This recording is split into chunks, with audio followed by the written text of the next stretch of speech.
तो electrical circuit में सबसे पहले हमारा जो कोर्स आउटकम है, कोर्स आउटकम 1, ये है एनालाइज इलेक्ट्रिकल सर्किट्स।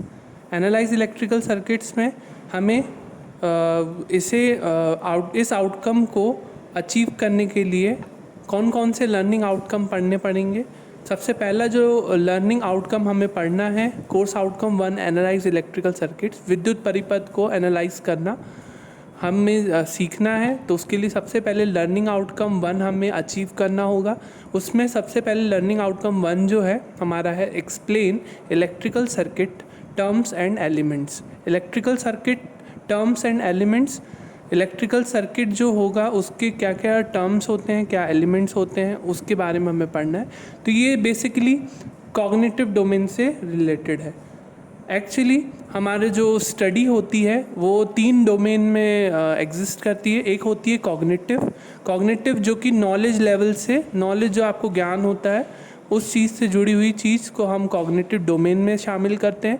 सेकंड आपका एक डोमेन होता है, वो होता है affective domain which is related to your behaviour, emotions, है ना। और एक होता है साइकोमोटर डोमेन जो कि आपकी प्रैक्टिकल स्किल्स होती हैं। हाँ, उन प्रैक्टिकल स्किल्स को हम साइकोमोटर डोमेन में रखते हैं। तो ये जो लर्निंग आउटकम 1 है हमारा कॉग्निटिव डोमेन से रिलेटेड है।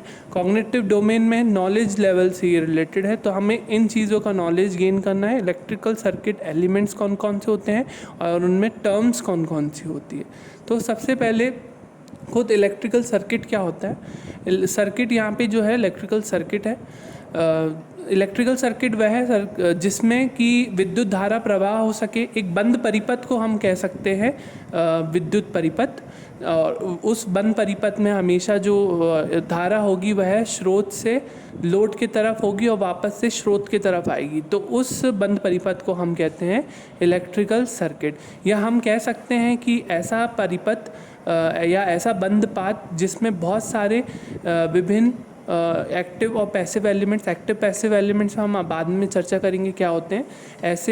ऐसा परिपथ जिसमें विभिन्न एक्टिव पैसिव एलिमेंट्स जुड़े हुए होते हैं, वह परिपथ जो होता है बंद परिपथ, उसे हम कहते हैं विद्युत परिपथ। ये आप डेफिनेशन में अगर आपसे पूछा जाए तो इलेक्ट्रिक सर्किट में हम ये डेफिनेशन दे सकते हैं। इलेक्ट्रिक सर्किट का एग्जाम्पल, इलेक्ट्रिक सर्किट को हम इस प्रकार से बना सकते हैं जिसमें आपका वोल्टेज स्रोत है, इसमें एक रेजिस्टर एलिमेंट है जिसमें धारा प्रवाह होगी और वापस से इसी पाथ पर आएगी। तो इस बंद परिपथ को हम कहते हैं विद्युत परिपथ। तो आप इस तरीके से विद्युत परिपथ बता सकते हैं कि ये एग्जाम्पल है। ऐसे बहुत से परिपथ होते हैं जिसमें अलग अलग एलिमेंट्स भी हो सकते हैं। ये हमने एक सिंपल सर्किट लिया जैसा कि आप ओम के नियम के लिए बनाते थे। अब हम सबसे पहले सर्किट टर्म्स है आपके कंटेंट्स में, लेकिन हम सर्किट टर्म्स पढ़ने से पहले हम सर्किट एलिमेंट्स के बारे में जान लें, क्योंकि टर्म्स में हम एलिमेंट्स का यूज़ करेंगे वर्ड का। तो हम पहले एलिमेंट्स पढ़ेंगे, एलिमेंट्स पहले पढ़ना ज़रूरी है, उसके बाद हम टर्म्स पे जाएंगे। तो सर्किट एलिमेंट्स जो है 5 टाइप के एलिमेंट्स होते हैं, जिसमें सबसे पहले कैटेगरी जो है वो है एक्टिव एंड पैसिव एलिमेंट्स की। तो एक्टिव और पैसिव एलिमेंट्स को हम इस तरीके से क्लासीफाई करते हैं। एक्टिव एलिमेंट्स को जनरली इस तरीके से क्लासीफाई किया जाता है। एक्टिव एलिमेंट्स या तो इंडिपेंडेंट हो सकते हैं या तो डिपेंडेंट हो सकते हैं। इंडिपेंडेंट मतलब स्वतंत्र, और डिपेंडेंट मतलब जो निर्भर करते हों, अस्वतंत्र। तो इस प्रकार से डिपेंडेंट इंडिपेंडेंट 2 होते हैं एक्टिव एलिमेंट्स के टाइप। ये हम आगे पढ़ेंगे अलग अलग कैटेगरी में। इंडिपेंडेंट में भी 2 प्रकार की कैटेगरी होती है, एक होती है आइडियल, एक होती है प्रैक्टिकल। आइडियल मतलब आदर्श, प्रैक्टिकल मतलब आपके प्रायोगिक। आइडियल में भी 2 प्रकार हो सकते हैं, वोल्टेज सोर्स और करंट सोर्स, और प्रैक्टिकल में भी 2 प्रकार हो सकते हैं, वोल्टेज सोर्स और करंट सोर्स। डिपेंडेंट सोर्सेज में हम डिपेंडेंट एलिमेंट्स में हम 4 तरह की चीज़ें पढ़ते हैं, VCVS, CCVS, VCCS और CCCS। इसके फुल फॉर्म क्या होते हैं, इसका मतलब क्या होता है, जब हम सोर्सेस के बारे में पढ़ेंगे तब इसके बारे में विस्तार में चर्चा करेंगे। पैसिव एलिमेंट्स जो होते हैं वो इस तरीके से क्लासीफाई कर सकते हैं हम, रेजिस्टेंस, इंडक्टेंस और कैपेसिटेंस। इसका भी जो क्लासिफिकेशन है वो लीनियर टाइप हो सकता है, नॉन लीनियर हो सकता है। इंडक्टेंस में भी linear, non linear inductor, capacitance में भी linear capacitor, non linear capacitor. ये सब जो है वर्ड्स, ये इसके बारे में हमें अभी आगे पता चल जाएगा कि ये लीनियर क्या है, एक्टिव क्या है, पैसिव क्या है। तो सबसे पहले हम एक्टिव एलिमेंट्स के बारे में जानते हैं। एक्टिव एलिमेंट्स ऐसे एलिमेंट्स जो परिपथ में ऊर्जा प्रदान करते हों, ऐसे एलिमेंट्स जो कि शक्ति देते हों, एक दूसरे तत्वों को शक्ति प्रदान करते हों परिपथ में, तो ऐसे एलिमेंट्स हमारे जनरली कहलाते हैं एक्टिव एलिमेंट्स, जिसे हम सक्रिय तत्व कहेंगे। जिसके एग्जांपल हो सकते हैं वोल्टेज सोर्स जो कि एनर्जी होगा, करंट सोर्स या चार्ज कैपेसिटर। कैपेसिटर भी जब आवेशित हो जाता है तब भी वह एक एक्टिव एलिमेंट की तरह होता है, क्योंकि वह फिर परिपथ में अपनी ऊर्जा को प्रदान करता है। इसलिए इसको हम चार्ज कैपेसिटर को एक्टिव एलिमेंट्स की कैटेगरी में कह सकते हैं। पैसिव एलिमेंट्स वह एलिमेंट्स होंगे जो कि परिपथ में शक्ति का व्यय करे या उसकी खपत करे या उसको संग्रहित करके रखे। तो ऐसे तत्व हमारे पैसिव एलिमेंट्स कहलाएंगे, जिसमें कि एग्जांपल हम ले सकते हैं रेजिस्टर, बल्ब, इंडक्टर, कैपेसिटर इत्यादि। ऐसे कोई भी तत्व जो परिपथ में ऊर्जा का व्यय, ऊर्जा को संग्रहित करते हों, वो सब तत्व पैसिव एलिमेंट्स की कैटेगरी में आते हैं।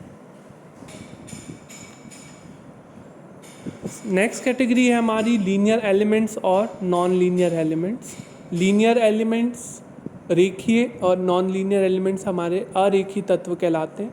लीनियर एलिमेंट्स जनरली वो एलिमेंट्स होंगे जो कि ओम के नियम का पालन करें, विच follows the principle of Ohm's law, और उसका जो वी आई अभिलक्षण हो वो एक स्ट्रेट लाइन की तरह, जैसा आप बनाते थे वी आई अभिलक्षण ओम्स लॉ के, जिसमें आपने इस तरीके से बनाया था वी आई कैरेक्टरिस्टिक्स। तो इस प्रकार का अगर अभिलक्षण आता है ओम के नियम का, तो उस अभिलक्षण अगर वह अभिलक्षण आपका लीनियर है तो वह लीनियर एलिमेंट कहलाएगा।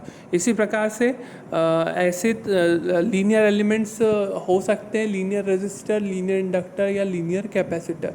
तो लीनियर रेजिस्टर और जो है, अगर रेजिस्टेंस लीनियर है तो उसका वी आई अभिलक्षण कैसा होगा, एक स्ट्रेट लाइन लीनियर की तरह। तो अब क्योंकि कुछ रेजिस्टेंस होते हैं जिसका लीनियर वक्र नहीं आता, मतलब अभिलक्षण जो आता है वो अरेखीय होता है, तो उस कैटेगरी में वह रेजिस्टर नॉन लीनियर हो जाता है। तो ऐसे नॉन लीनियर रेजिस्टर आप अपने इलेक्ट्रिकल इंजीनियरिंग में भी पढ़ेंगे अलग अलग कैटेगरी में, जो लीनियर रेजिस्टर भी होते हैं और नॉन लीनियर टाइप के भी होते हैं। नॉन लीनियर की कैटेगरी आगे आपको पता चलेगी।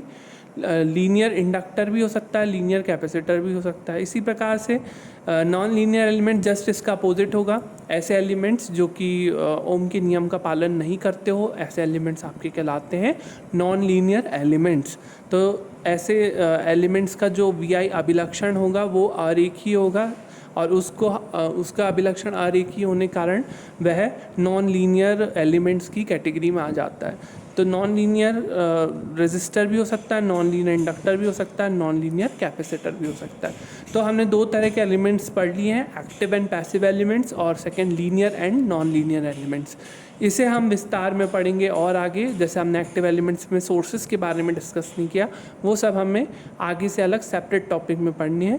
ये जो एलिमेंट्स है सर्किट एलिमेंट्स, आपको उसमें एक्सप्लेन करने को आ सकता है, तो आप इसे एक्सप्लेन कर सकते हैं। ज़्यादा मार्क्स में अगर क्वेश्चन है तो आप इसमें ज़्यादा डिटेल में एक्सप्लेन करेंगे, अगर कम मार्क्स में है तो आपको सिर्फ इसके बारे में जनरल डिस्क्रिप्शन देना, जिस प्रकार से मैंने आपको ये बताया है, बस इतना ही आपको उसके बारे में बताना है।